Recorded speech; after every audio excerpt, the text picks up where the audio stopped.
Hi, I'm Dr. Midhin Vishnath, Senior Resident in Department of Emergency Medicine, AIIMS Kochi. Today, let's discuss about acute abdominal pain. As you all know, there are three types of abdominal pain. One is visceral pain, one is referred pain, one is parietal pain. What is visceral pain? Visceral pain is often described as dull aching, crampy type of pain, which can be steady or intermittent in nature. So, any obstruction, ischemia or inflammation can lead to stretching of unmyelinated nerve fibers and can lead to visceral pain. So, intraperitoneal visceral pain is felt in the midline irrespective of its left-sided or right-sided origin. For example, in conditions like appendicular obstruction, pain is perceived in the midline in the periumbilical area at T10 cutaneous dermatome. And now next about parietal pain. Parietal pain is caused by irritation of myelinated nerve fibers that innervate parietal peritoneum. It can be localized to dermatome superficial to the painful stimuli. As the disease progresses, it causes tenderness and guarding followed by rigidity. Next about referred pain. Referred pain, it is felt in a location distant from diseased organ. For example, in renal colic or urinary colic, the pain is ipsilateral radiates to the ipsilateral testicular pain. Acute urethral obstruction is associated with ipsilateral testicular pain. So, we discussed about three types of abdominal pain. Now, let's discuss briefly about systemic examination. So, in inspection, what all things we look for? In inspection, we look for any signs of abdominal distension. For example, in patients, CLD patients, there can be ascites, or in case of volvulus, palatic ileus, and intestinal obstruction, there can be abdominal distension. Another important thing we look for in inspection is any masses. For example, malignancy, hernia, or in case of acute retention of urine, bladder can be visible, and any surgical scar. What is the importance of previous surgical scar? It can cause adhesions, and we should also look for any ecchymotic patches to rule out trauma, any bleeding diathesis, and any caput say any features of CLD we should look for. Next, palpation. In palpation, while doing palpation, first we look for any localized of temperature, and then we look for tenderness. Where exactly is the tenderness?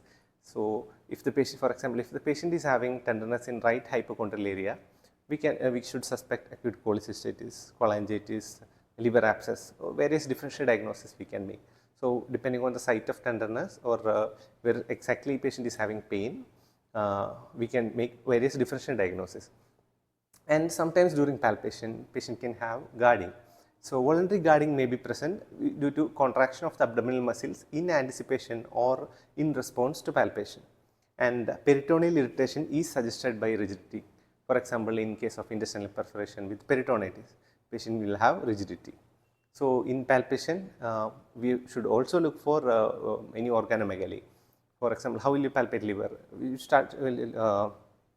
ask the patient to lie down supine position, knees should be flexed, and we'll start from right iliac fossa, move upwards, and what all things we should look for?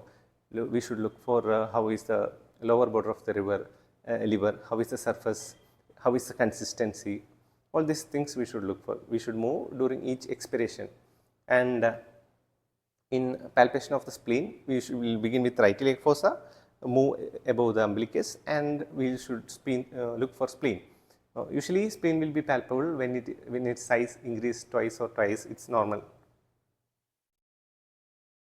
In percussion, we can look for liver span and any shifting dullness in case of ascites. In auscultation, we look for most important is bowel sounds. Bowel sounds are decreased or absent in peritonitis or in conditions like palatic ileus, and bowel sounds are hyperactive in conditions like small bowel obstruction. So, next let's discuss about two approaches. One is depending on we'll divide the abdomen into 4 quadrants, and depending on where exactly patient is having pain, we can make various differential diagnoses. For example, if the patient is having right upper quadrant pain, we can suspect biliary colic, cholangitis, cholecystitis, hepatitis, liver abscess, all these things. One important thing is we should always think about myocardial infarction, pulmonary embolism also. And if the patient is having right lower quadrant pain, we should most common condition is renal colic. Other conditions like acute appendicitis, where the patient will have tenderness over McBurney's point, and other gynecological conditions like ovarian torsion, ruptured ectopic, endometriosis. All these things we should keep in mind. And if the patient is having diffuse abdominal pain, we should always suspect aortic aneurysm and aortic dissection. And early stages of acute appendicitis, patient will have diffuse abdominal pain, and metabolic conditions like diabetic ketoacidosis, Addison's crisis, and other conditions like sickle cell crisis, acute pancreatitis. All these conditions will cause diffuse abdominal pain. We will discuss this in detail. Next, let's discuss about another approach that is based on symptoms and signs. If the patient is having abdominal pain and presence in shock, you should always think of abdominal sepsis, ruptured ectopic pregnancy, and aortic aneurysm, aortic dissection, or mesenteric ischemia. All these are various differential diagnoses of a patient with abdominal pain presence in shock. If the patient is having abdominal pain and presence with shock, and on examination rigidity is present, there we should suspect perforation and peritonitis. For example, perforated appendix, perforated ulcer. All this can present with pain, shock, and rigidity. If the patient is having abdominal pain, vomiting associated with abdominal distension, we should think of bowel obstruction. So this is another approach. Next, if the patient is having diffuse abdominal pain, what are the differential diagnoses?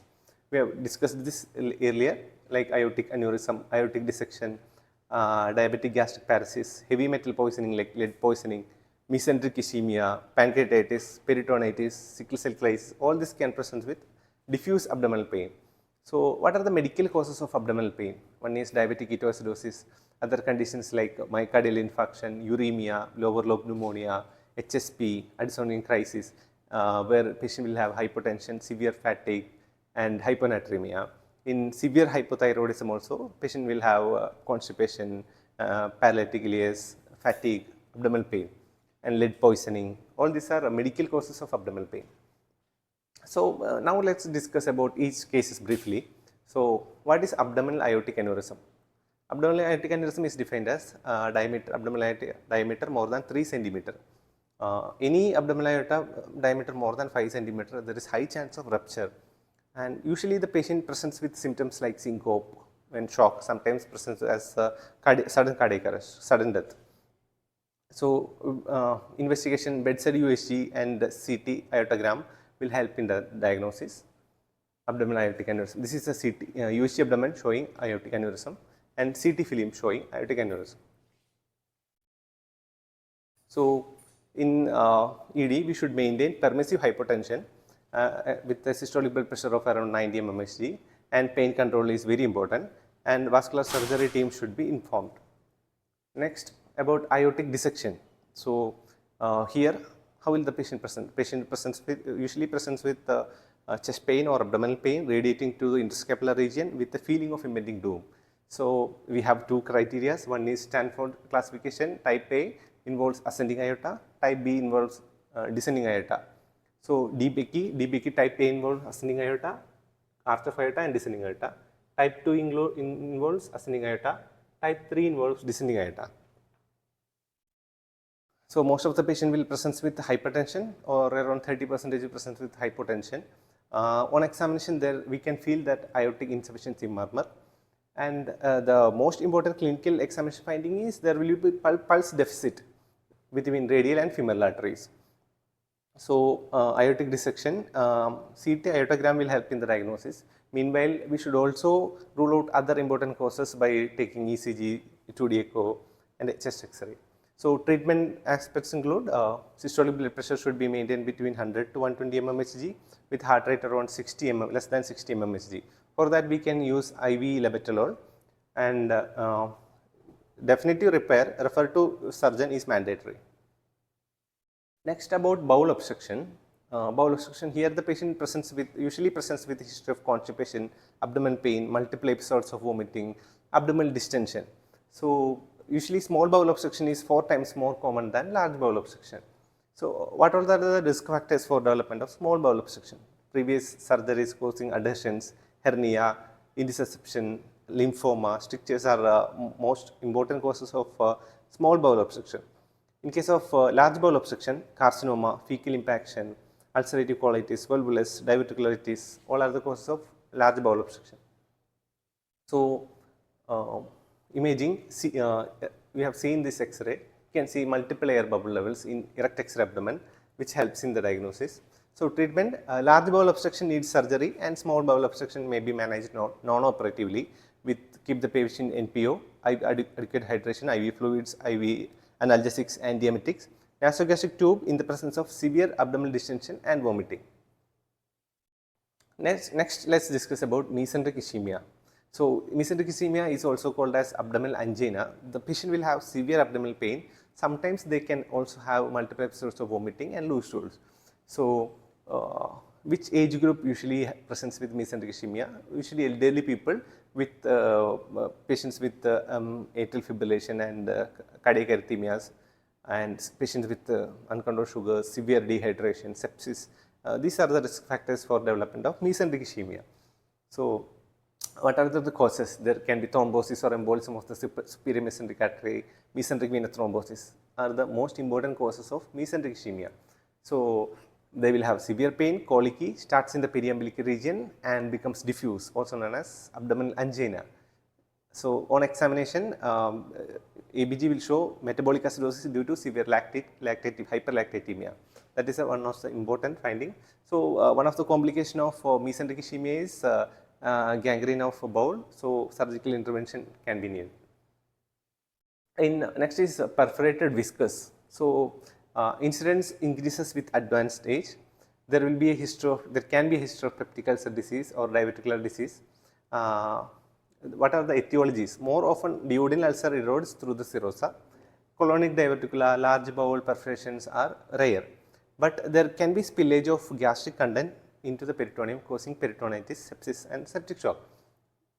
So, usually most of them will present with severe abdominal pain, can be associated with multiple episodes of vomiting. And on examination, initially the patient will have tenderness followed by guarding and rigidity. Bowel sounds will be decreased. So, how will you, which perforation? The X-ray will show gas under the diaphragm. Here you can see gas under the diaphragm, erect X-ray. So, next let us move on to the area right upper quadrant pain. So, we know various differential diagnosis of right upper quadrant pain. So, acute cholecystitis is one of the common causes of right upper quadrant pain, usually seen in females around 40 to 50 years of age. So, this is right and left hepatic duct joint to form common bile duct, cystic duct joint to common bile duct, and right to second part of duodenum. Here, patient will present with abdominal pain, multiple episodes of vomiting. So, USG abdomen will help in the diagnosis. Here you can see USG showing gallstones and pericholecystic fluid over here.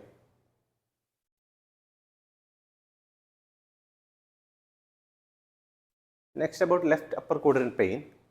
It can be due to simple gastritis or gastric ulcer, sometimes MI, pancreatitis, left lower lobe pneumonia and pulmonary embolism, splenic rupture. All are the various differential diagnoses of patient presenting with left upper quadrant pain. So, acute pancreatitis, how the patient presents? Usually patients present with severe abdominal pain, multiple episodes of vomiting. What are the risk factors of acute pancreatitis? There can be history of alcohol intake, gallstone, hypercalcemia, hyperlipidemia, and post ERCP also patient will have acute pancreatitis.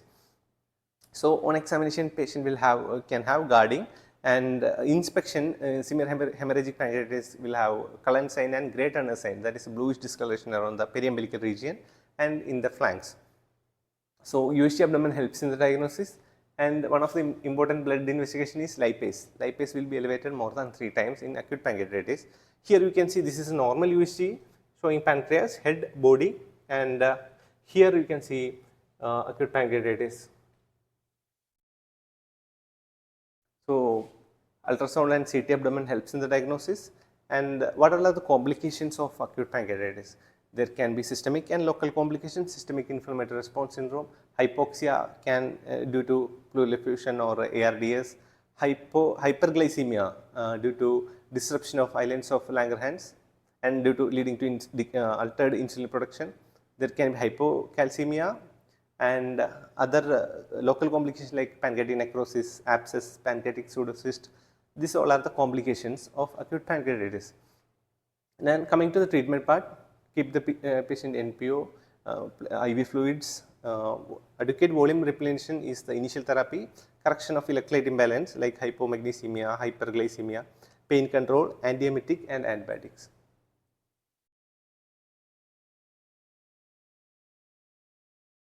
So now let's move on to right lower quadrant pain.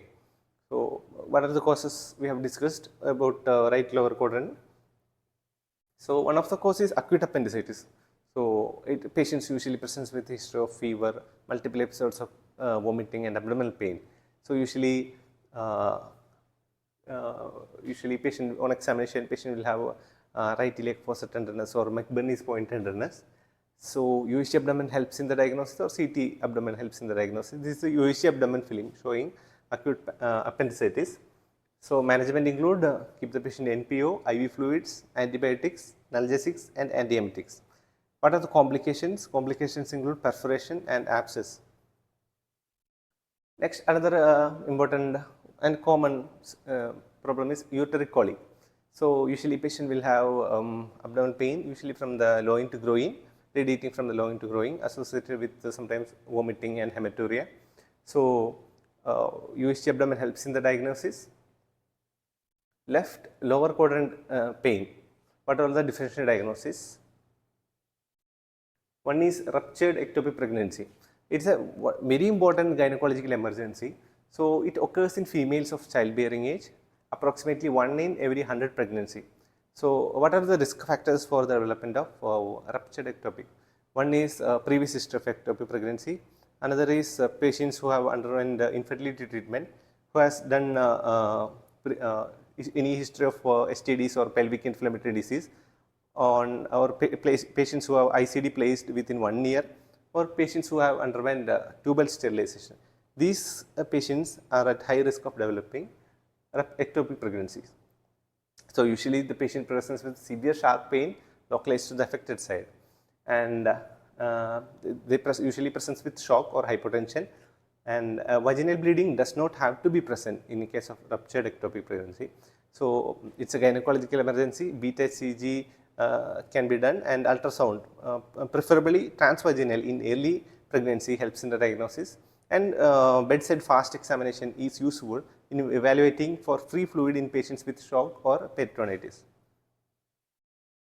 Next, another gynecological emergency is ovarian torsion. So the patient will have abdominal pain. It can be severe abdominal pain associated with nausea and vomiting. So pelvic ultrasound with Doppler helps in the diagnosis.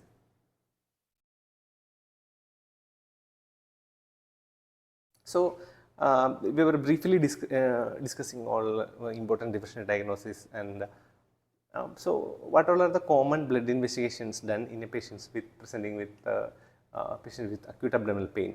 So amylase and lipase if you are suspecting pancreatitis, beta HCG if you are suspecting pregnancy or ectopic to rule out ectopic pregnancy. If you are suspecting GA bleeding, coagulopathy, coagulation profile should be sent, and electrolytes to look for dehydration, any electrolyte abnormality like hypokalemia, which can lead to paralytic ileus, and blood glucose level to rule out diabetic ketoacidosis, and pancreatitis also there will be hyperglycemia, and hemoglobin, and lactate, ABG lactate will be elevated in mesenteric ischemia, a liver function test to in case of cholecystitis, cholelithiasis, hepatitis, and platelets in case of GA bleeding, and renal function test in case of acute renal failure, renal insufficiency, urine analysis to rule out UTI, ECG to rule out myocardial infarction. These are the important investigations to be done in a patient with acute abdominal pain. So preferably opioid analgesia is preferred for pain, as it does not obscure abdominal findings, delayed diagnosis, or lead to increased mobility or mortality. Antiemetic is administered as needed, like IV ondansetron can be given. Consider NG tube to decompress bowel obstruction. Urinary catheterization relieves bladder obstruction. What are the common antibiotics used in intra-abdominal infections? For example, ceftriaxone, third generation cephalosporin like ceftriaxone can be used. In biliary sepsis, piperacillin tazobactam can be used, 4.5 milligram IV 6th hourly. In another conditions like aminoglycosides like amikacin 5 milligram per kilogram IV 6th hourly, 8th hourly, and metronidazole plus metronidazole can be used depending on the condition. These are the most commonly used antibiotics in abdominal infections. Thank you.